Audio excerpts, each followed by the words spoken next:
स्थापकाय च धर्मस्य सर्वधर्मस्वरूपिणे अवतारवरिष्ठाय रामकृष्णाय ते नमः। यथाग्निर्दाहिका शक्तिः रामकृष्णे स्थिता हि या सर्वविद्यास्वरूपां तां शारदां प्रणमाम्यहम्। नमः श्रीयतिराजाय विवेकानन्दसूरये सच्चित्सुखस्वरूपाय स्वामिने तापहारिणे।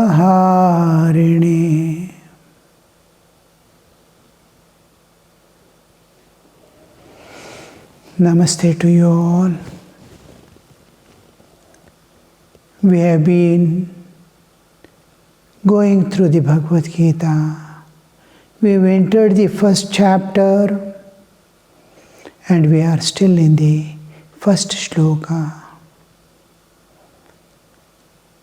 The whole essence of Bhagavad Gita is enlightenment of Jiva, the transcendence of nature in its entirety and going beyond. And what is this first chapter is going to give us? We have been studying. We saw the samsara, unending flow, samsarati. And Jiva is in that samsara. Samsara is constantly changing flux that is flowing. And we are amidst that. And we are also flowing in it. How to transcend the inflictions that the Jiva get. We studied the three entities, Raga, Shoka and Moha. These are important base of samsaric inflictions. Samsara, Vedana or Bandhana, or the suffering that we get while passing through the samsara. So we saw Raga with respect to that.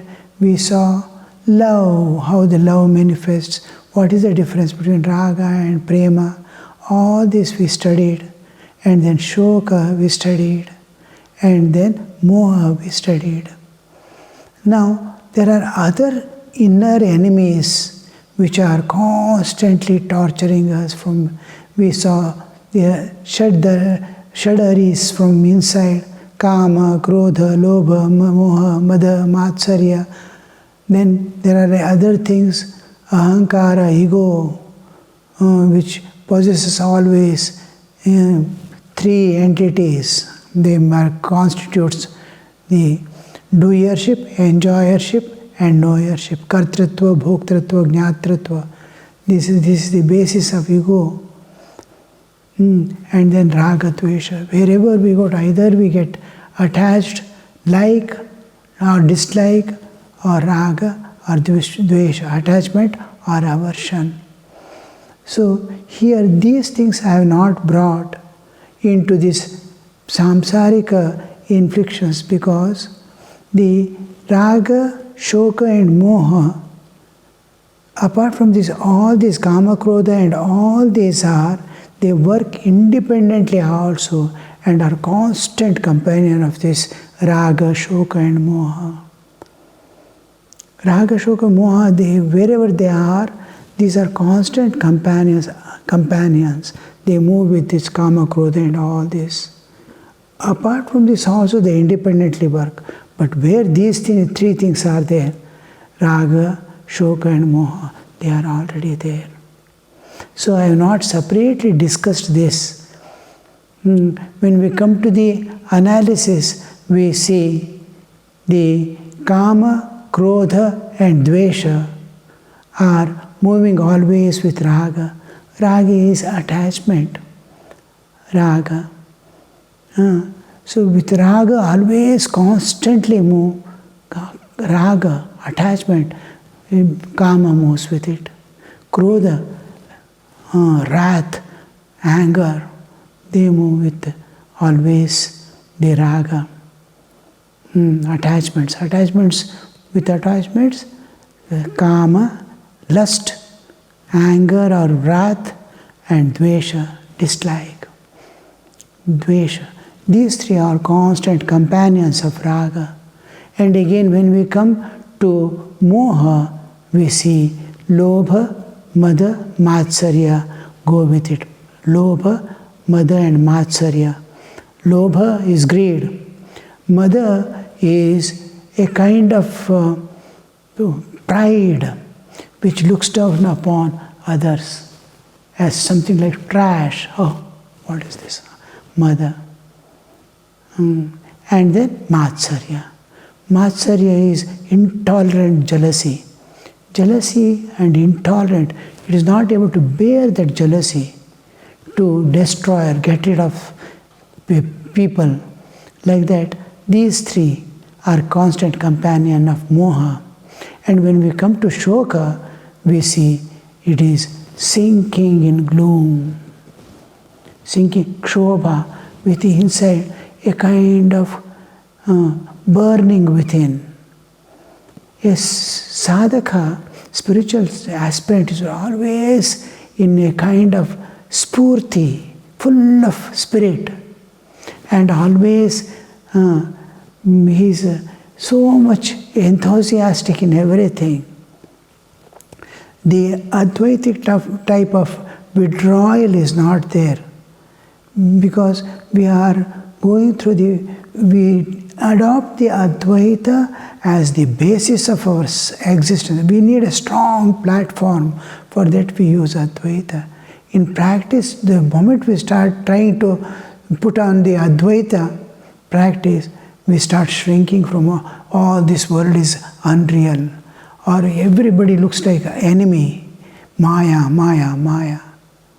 And neither we will be happy, nor others will be happy, nor we advance in spiritual life. We'll be moving, we'll be like a stone, we'll be moving here, there, when something happens, or otherwise we are there, without progressing.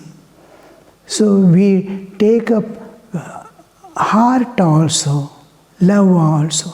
Love is an important part, which is the engine for the whole spiritual life. The love divides into two. One is love for God, one for love for entire humanity, or we call nature. Nature includes all being, but at our stage of evolution, we try to focus it on humanity. Because humanity, when you say, it includes all beings. Begin with the house itself, where you are. Be free and loving all people in and around you. At the same time, no involvement, no attachment, but one with all. Eating, drinking, working, all are going together. He is finding in ekanta, in lokanta. He is finding inner solitude. He doesn't need external solitude. He can be talking and he can be experiencing the inner solitude if he surrender his body, mind and heart to God. So this is that shoka won't be there, kshobha won't be there. Kshobha is a part, and then oppressed feeling. Somebody is looking down, so I'm oppressed, right? That goes with it is called deenata. I become deena. That is a part of the shoka. So almost all kama, krodha, all these come within they are companions of these three, raga, shoka and moha. So the whole thing move together. So these are in Bhagavad Gita, The first chapter introduces this samsara, and the whole rest of the Bhagavad Gita is answer how to emerge out of that. It includes the internal and external nature. Internal nature, kama, krodha and all that we have seen. External nature is janma, mrityu, jara, vyadhi. All these are inevitable part of the life. So if you accept birth, there is death. If you accept enjoyments, there is suffering. So they go together. They are obverse and reverse of the same coin. So this is, now when you look at this entirely, why these things are there? Because man's nature, man has been given freedom of action. You can act in your own way. Because intellect has been given, use your intellect. Heart has been given, use your heart. All this you utilize, whatever has been given, and walk in the path of dharma. The dharma is again and again introduced so that you will not get any suffering. At the same time, you will not be deprived of any part of joy of life. So life is a constant journey. It must, if you adopt bhakti, then you will be going smoothly without any obstruction. So here we see these are kama, krodha and all, they look like wildly working on us. Yes, they are working on us. We have cultivated, we have yielded to nature. We had the freedom to opt not to yield. Both good and bad are placed in front of us. It is you who are supposed to choose. Shreyascha, preyascha. Shreya and preya are placed in front of man. We choose and we acquire the tendency. So acquisition of, we get the tendency, and tendencies drive us. The momentum, the past momentum is driving everyone. Everybody is helpless because behind him, even Guru cannot change the nature of a person unless he himself wants to change. God wants to change, nature wants to change, Guru wants to, elders want to change. But the nature cannot be changed because the person who is involved is unwilling to change. So when this from internally comes, all this helps, he utilizes and starts evolving. Now, if a drop of water falls in a still water, even you can see in vast water also, suppose there is a tank, huge tank, or a reservoir, a drop water, top, it falls. The moment it falls, block, ripples start coming. There is a commotion. There is something happening. Commotion is there. It has lost its balance, imbalance. Equilibrium is lost. It wants to regain. Why does the water, once the drop falls or a stone falls into it, why does it going up and down, up and down, up and down?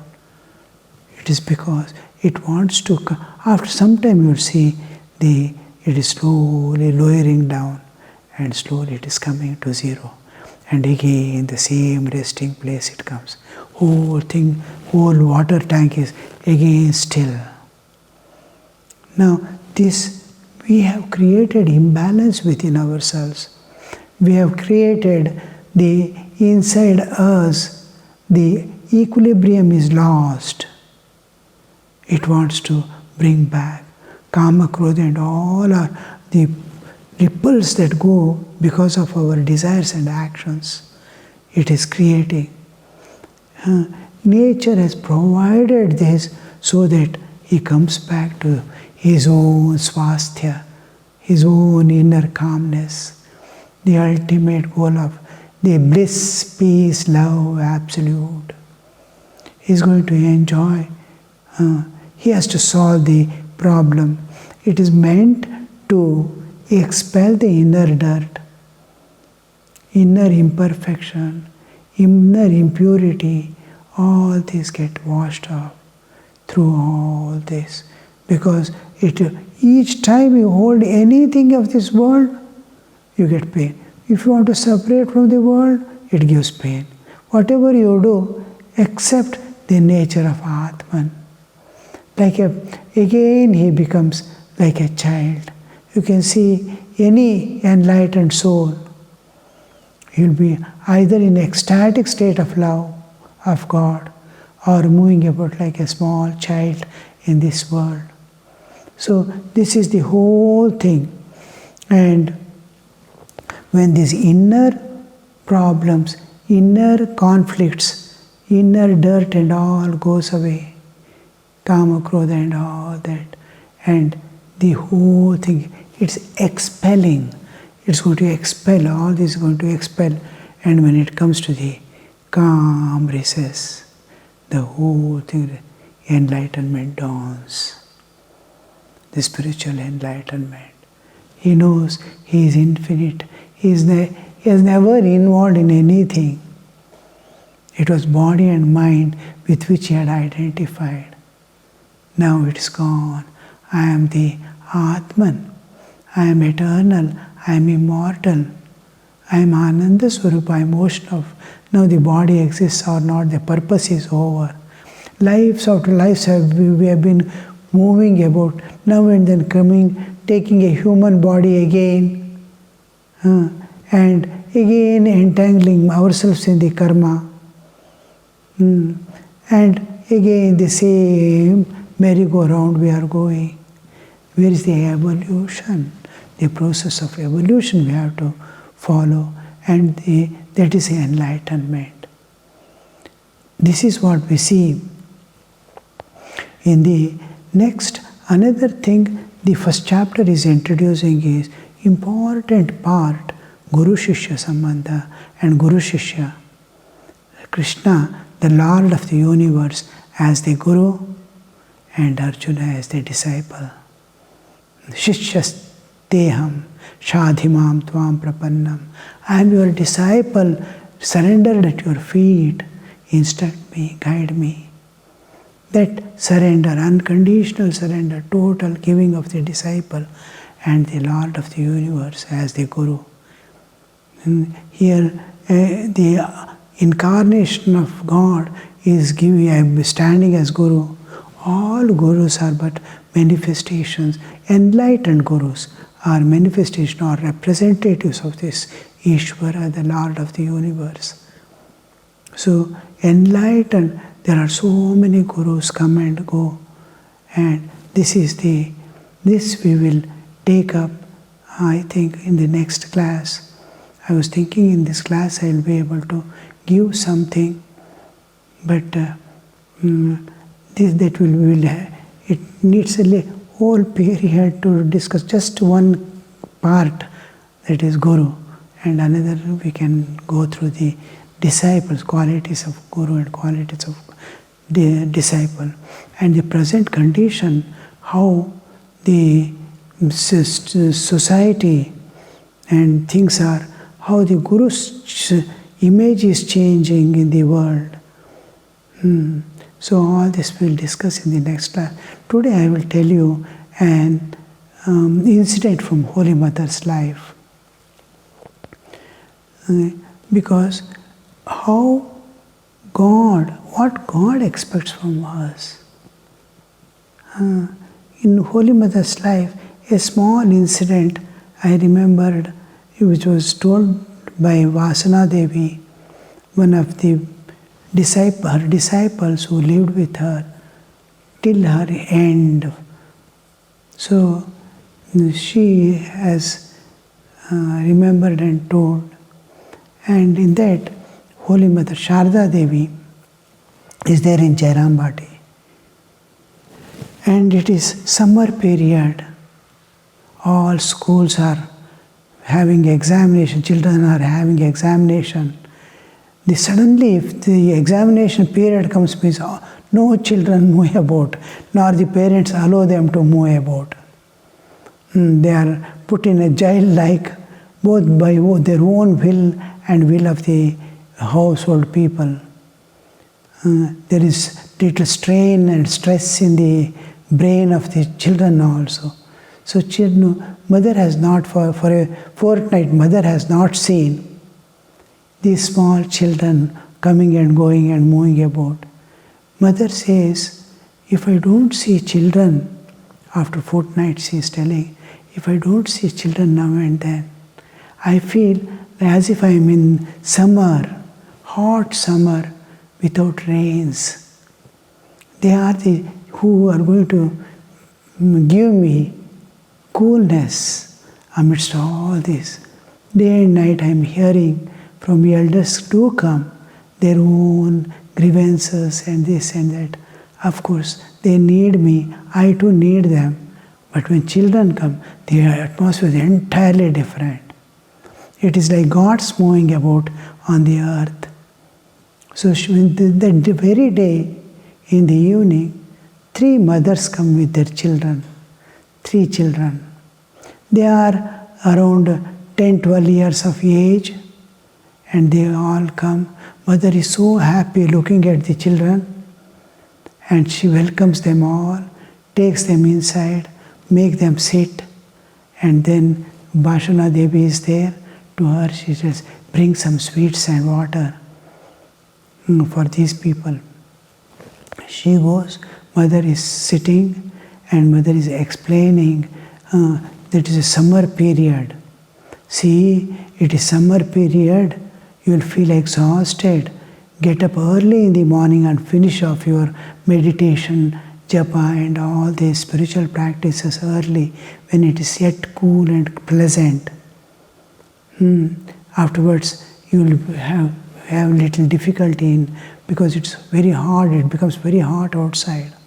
So before that, and she goes on explaining how to maintain inner calmness, inner coolness in the amidst the activities, work. They have to go to the field and plow. All these things happen, and amidst that, cows, this, that, they have to look after the whole thing. And in hot sun, and even inside the house, it was very hot.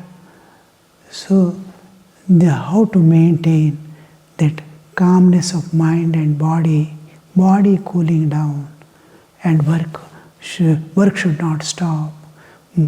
All these elders are very particular about the activities. So mother explains, and then by that time, Bhashana Devi brings them sweets and all on the leaf plates. The leaf is, on the leaf they bring sweets and water, and she serves. And all children and mothers are eating. Mother gets up and goes, seeing them eating joyfully. And one of the boys watching where mother is going. Mother gets up and goes out from the back door, and she's picking up the clothes put for drying on a string. This boy has eaten half the sweet. He just swallows it, puts the leaf plate in front of his own mother, and runs out silently, and goes to mother, and wiping his hands to his own clothes, stands there. Mother looks at him. He says, give me those clothes you are picking down. She gives one by one, she is taking out. He is putting on his shoulder and standing. And after that, mother tells him, shows him a room. Go and keep it in that room. And mother comes back and sits with all these people again. And this boy, keeping there, comes running. Mother is sitting, all are sitting. He also goes and sits by his mother's side. And his mother is talking something. He is listening, but his whole attention is elsewhere. And after 1 minute, he whispers something in his mother's ear and runs away. And then the 2 boys and other mothers are there.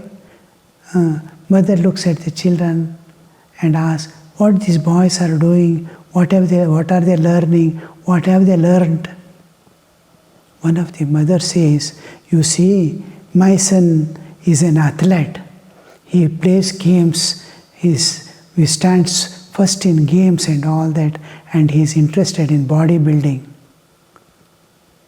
Mother listens, looks at the boy.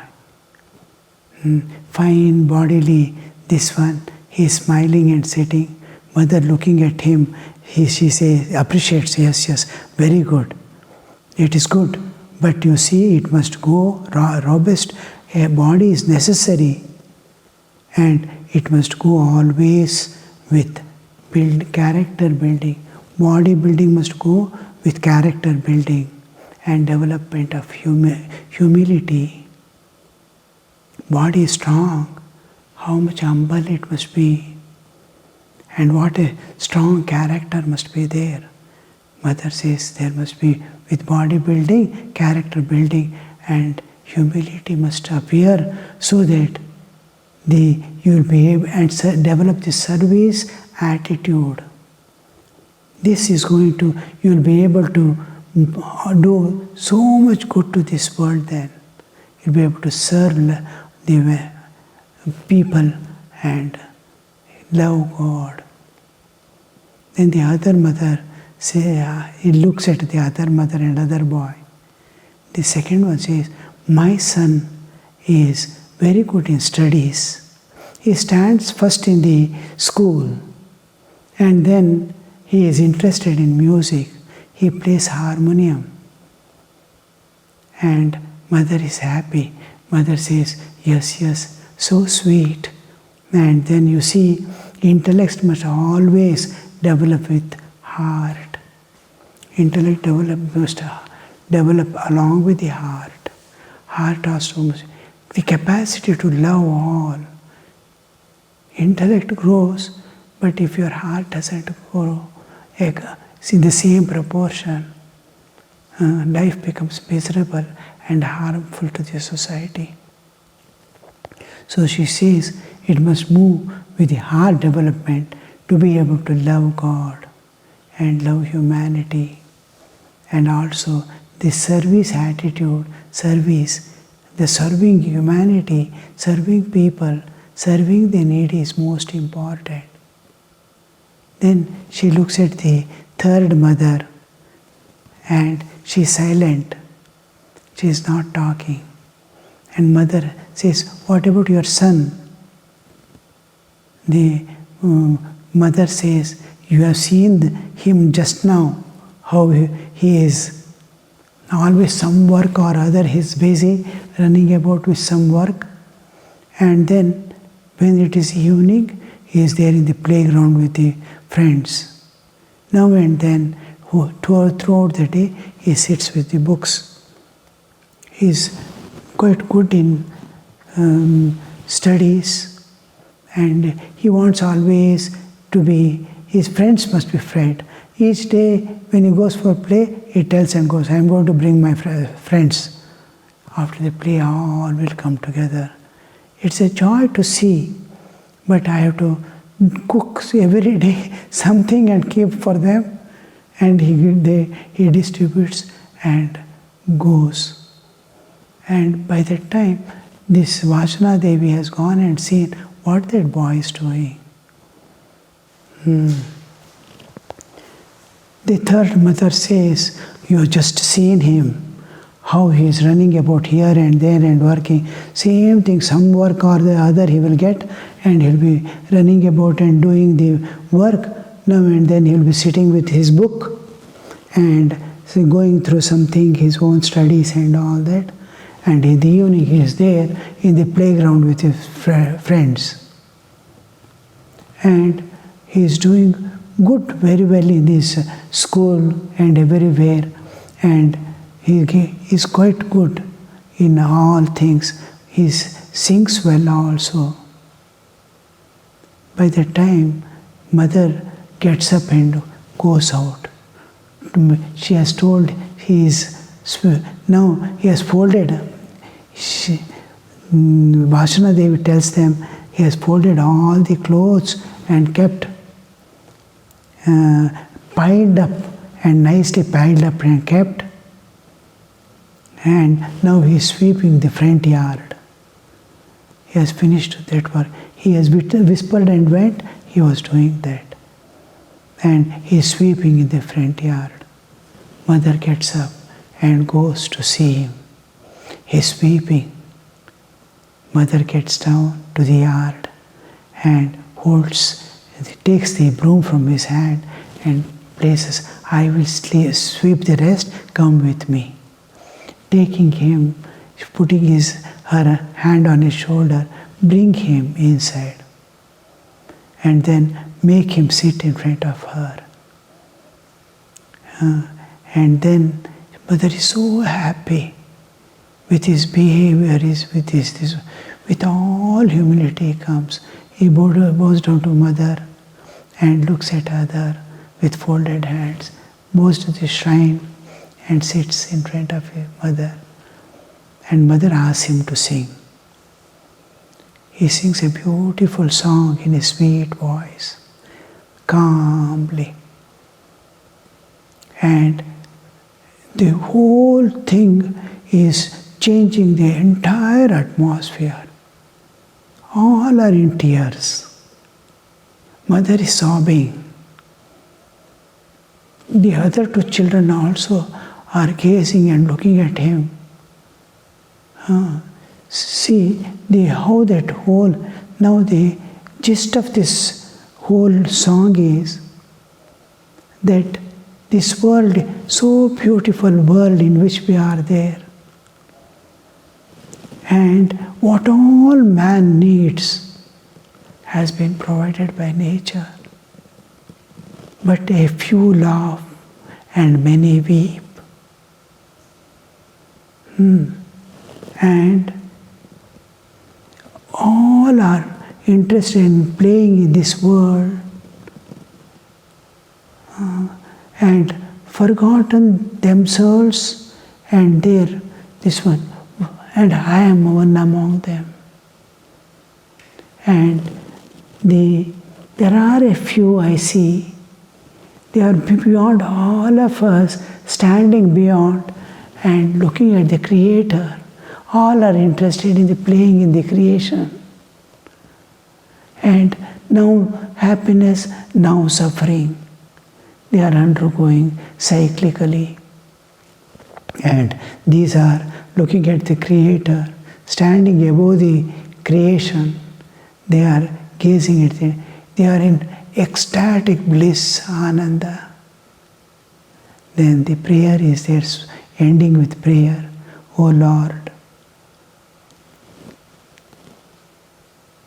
show me the path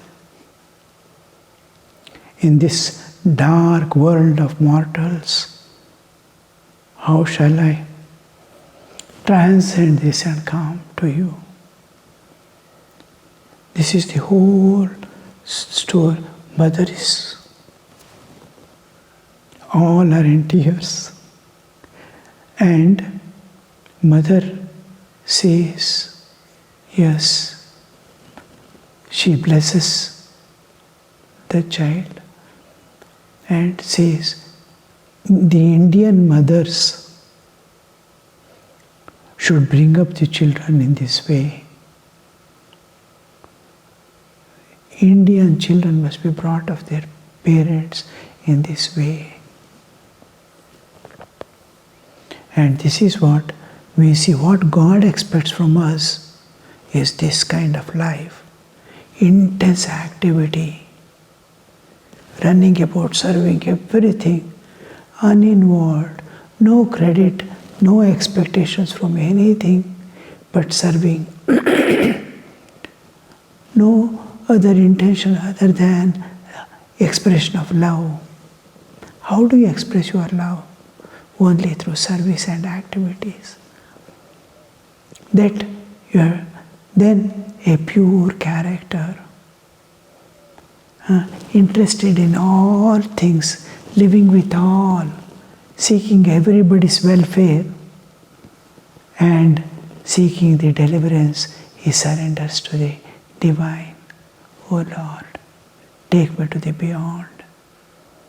This is what God expects We are in the prison house of this nature bound. So we have to go beyond. The only way is the Lord, some other power must take us to the beyond. So this is the incident from Mother's life. With this we'll end today's class. Om Niranjanam Nityamanantarupam Bhaktanukampa Dritavigraham Vai Eshavataram Parameshamidhyam Tam Ramakrishnam Shirasa Namama.